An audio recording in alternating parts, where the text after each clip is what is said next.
गुरु प्यारी साध संगत जी, बड़े प्यार से कहिए धन निरंकार जी।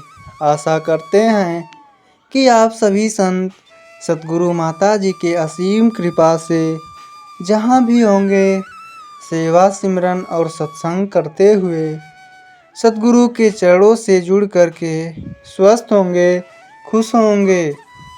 साध संगत जी, आज के साखी का नाम है गुरु की आज्ञा।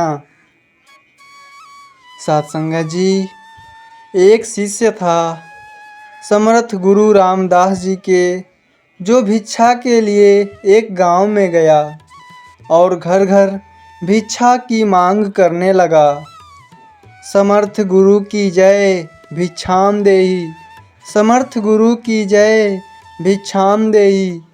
भीतर से जोर से दरवाज़ा खुला और एक बड़ी बड़ी दाढ़ी वाला तांत्रिक बाहर निकला और चिल्लाते हुए बोला, मेरे दरवाजे पर आकर किसी और का गुणगान करता है, कौन है ये समर्थ?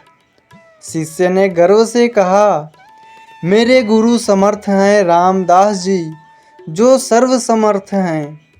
तांत्रिक ने सुना तो क्रोध में आकर बोला कि इतना दुस्साहस कि मेरे दरवाजे पर आकर किसी और का गुणगान करता है, तो देखता हूँ कितना सामर्थ्य है तेरे गुरु में।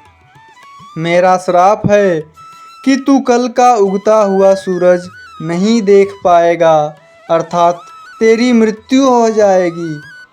साध संगत जी, शिष्य ने सुना तो देखता ही रह गया और आसपास के भी गांव वाले कहने लगे कि इस तांत्रिक का दिया हुआ श्राप कभी भी व्यर्थ नहीं जाता है।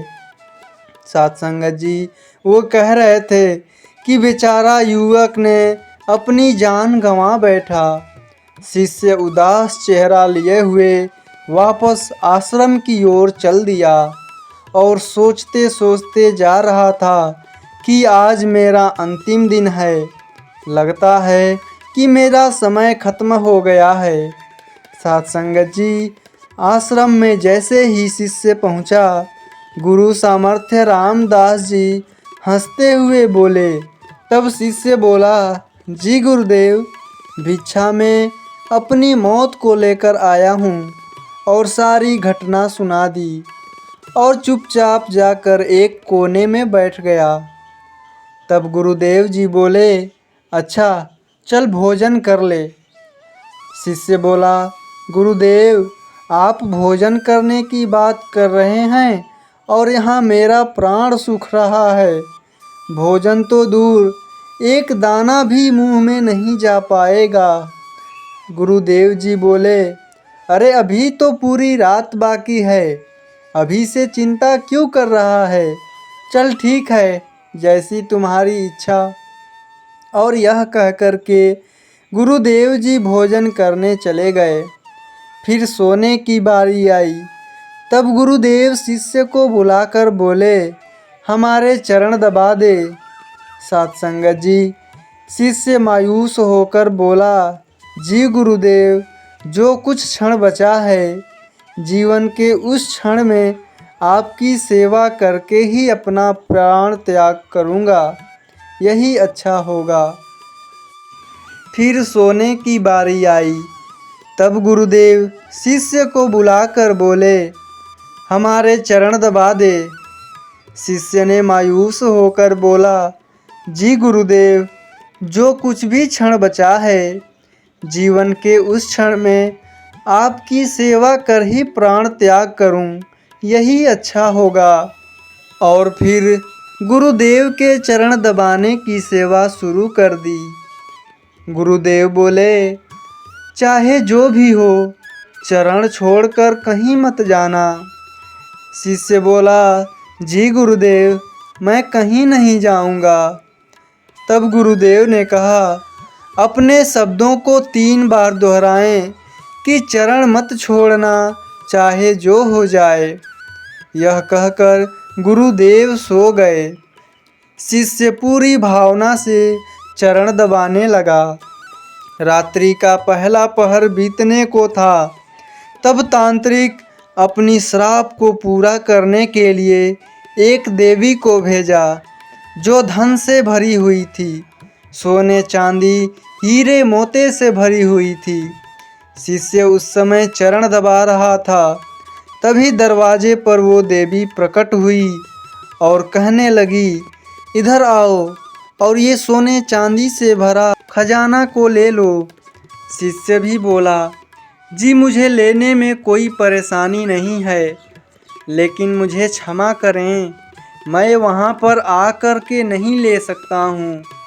अगर आपको देना ही है तो यहाँ पर आकर दे दीजिए।